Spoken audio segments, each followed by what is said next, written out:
I just got a new chainsaw. I haven't used it yet. I was thinking about getting the 500i. After all, most of the major forestry and wood products YouTubers have the 500i.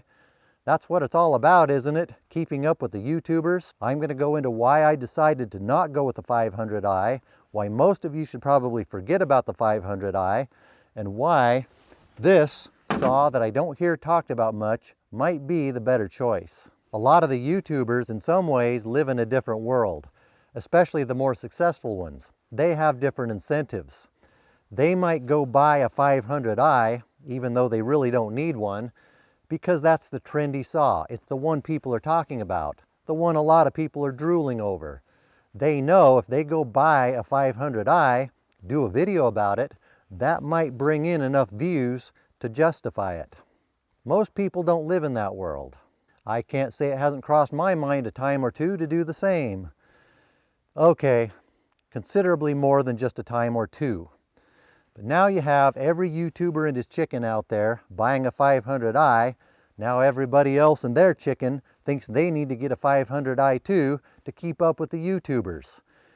You don't need to keep up with the YouTubers. We're mostly just a silly lot of weirdos. Come on, Wilson, you're a YouTuber too. Speak for yourself, buddy. I think I did. I said we. I'll give you several reasons why I think the 500i is not the right choice for most people. For one, they are just under $2,000. That is a lot for a chainsaw, especially when you really don't need that much chainsaw. And the parts are expensive. The 500i is a great saw, but when something doesn't go right, they're more expensive to work on, the parts are more expensive. Which brings us to the next reason. Hopefully Tim Taylor isn't watching when I say this, but I don't think most people need a saw that big. The 500i is way up high in the class of saws. That's the class of saws that professional timber fallers in the Pacific Northwest would be using to cut big trees. Your average homeowner, casual user, even professionals doing a lot of other things that aren't cutting big trees, I don't think they need that big of a saw. Some of them may want one, but that's another story. But you have all these YouTubers who are out there doing common homeowner, rural landowner things using the 500i. People are very People are easy to influence. They might see all these YouTubers giving so much attention to the 500i, but I don't see a lot of people talking about a saw like this that's more appropriate for even a lot of professionals who don't need an extreme size saw. I am as guilty as that as any of them, using this 462 for a lot of things I do. For homeowners and casual users, even this is probably more saw than what they really need. But for those who want a professional saw that has good power, but they don't need a big heavy 500i or even a 462, this might be it. What if someone gets a 500i or another saw that's much bigger than what they need just because they want one? Well, I can't argue with that. If someone judges you for doing that, they're probably just jealous because you got one and they didn't.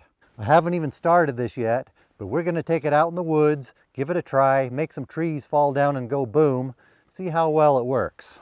First, I'll show you what we'll be doing with the saw over here. I want to thin out some of these trees alongside the road, make this look a little more like this here. I want to make a fuel break on both sides of the road to make it safer to pass through here in a wildfire if someone needed to evacuate or if firefighters needed to come in. And if they ever need to use this road as a fire line to stop a fire, having it thinned out and cleaned up on both sides will make it easier, more effective, and safer to do that. I cleaned it up down to this point last year. Now we'll keep extending that down the road. I'll start out by thinning some of these smaller trees away from the bigger trees. We'll see how easy this is to start. What? Oh, you want to know what saw this is? I guess I forgot to tell you that part. It says what it is right here on this orange circle, but maybe you didn't see it. I was starting to wonder why you were all squirming in your seats. Let's go take a quick look at it before we get started. This is one of these. It's the 400. From what I understand, which might not be much, the 400 is a hot version of the 362. One of the common complaints about the 362 is they can be low on power. I always liked the 362 back before it was an old wore out saw. The 400 is supposed to be a little bit lighter and have more power. I don't feel a noticeable difference in weight. Maybe a little, probably not. But let's go try it out, see if it has more power. Maybe I can redeem myself with Tim Taylor if I go, rah, rah, rah.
A lot more of these trees should be thinned out of here, but a lot of them are merchantable size.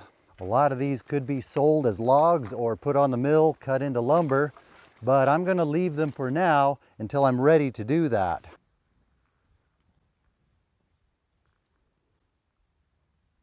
Looks like the deer have a serious case of the zoomies this morning.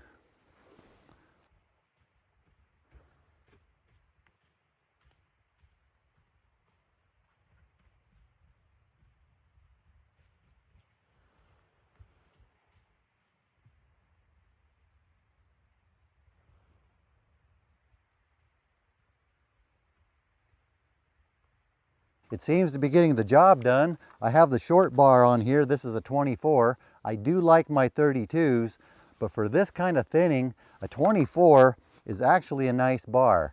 It's long enough that I can still reach a lot of what I'm working on without having to bend over. I do have to bend over more with the 24, but when I'm doing thinning like this, if you notice, a lot of times when I'm limbing up these small trees, the trees are up off the ground, which puts them at a comfortable reach for the 24. I like the 32 for logging, for doing a lot of other things. For a lot of things, the 24 is a nice length. I wouldn't want to go less than a 24. With a 20, I just have to bend over way too much. For a lot of the East Coast people who are thinking about maybe doing the long bar, they've seen me and others using a 32. If that seems a little extreme, you might try a 24. It's a nice length. And with a 24, you can get away with using a smaller, lighter power head. Well, let's buck these up, see how this performs in some different cutting conditions.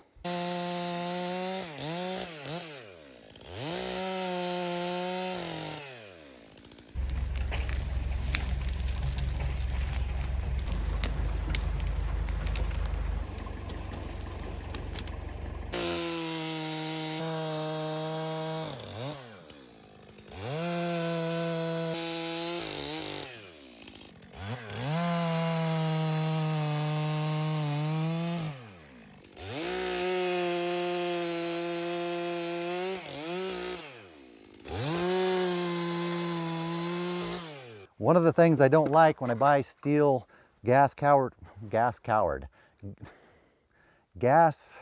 that doesn't sound very good for Stihl. Gas powered equipment, the dealer always starts it up, runs it a little bit before you take it home, which is a good thing, but they always put that nasty 2-stroke Stihl fuel in there, which produces some of the most nasty, stinking exhaust I've ever smelled. Just running that partial tank in a new piece of equipment, I smell like that, and I'm smelling it the rest of the day. But this time I'm not smelling any exhaust. I don't know if Stihl cleaned up their 2-stroke oil, or if the local dealers started using the higher grade oil. Or maybe it's just a cleaner burning saw. It's probably just the 2-stroke oil. Proceed.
As far as the saw, I'm really liking it. It's lightweight, it's zipping through everything I'm cutting here.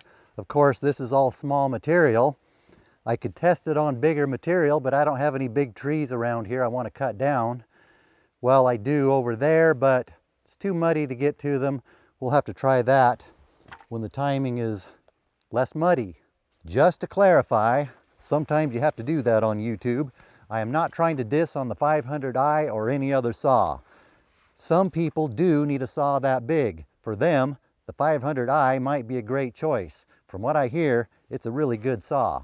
There are a lot of people who do need big saws. And plenty who might not need one, but they just want one. They're willing to pay the price for them. Nothing wrong with that. You saw how the saw performed. Hopefully with that you can make some kind of an evaluation. I'm not trying to sell these saws. Stihl is not paying me. I bought that myself, paid full price for it. I get asked a lot of questions about the rigging I use. People ask me if I would do a video talking about the blocks and all the things I use. I've done those videos. I've shown all this equipment. Some people ask me to do videos about how I sharpen my saws. I've done that too. I know there are a lot of new people who haven't seen them all, but if you do some searching around on my channel, you might find a lot of those videos. But maybe I should redo some of those. I could make them more better. Better and betterer. Oh yeah, that reminds me, I know people are gonna ask what chain I'm using on that saw. I'll show you. It's a little bit loose after the first tank. This is the same kind of chain I use on all my bigger saws. Full skip, square ground. Square ground is not as common as round ground. My dad taught me how to square file when I was 14. I've been doing it ever since. I'm a square file guy. I like them. One thing I'm curious about, the maximum recommended bar length for the 400 is 28 inches. But can I get away with putting a 32 on there? Not for cutting large material, but just to get the extra length when I'm cutting the small material, so I don't have to bend over as much. I think that would be something interesting to try, but I'm going to wait, run a few tanks of gas through here, let it break in before I try that. Now I'm going to end this video right now ago. I'll put some videos up here for you to watch. I don't know what yet, but it should keep you busy until the next one comes out.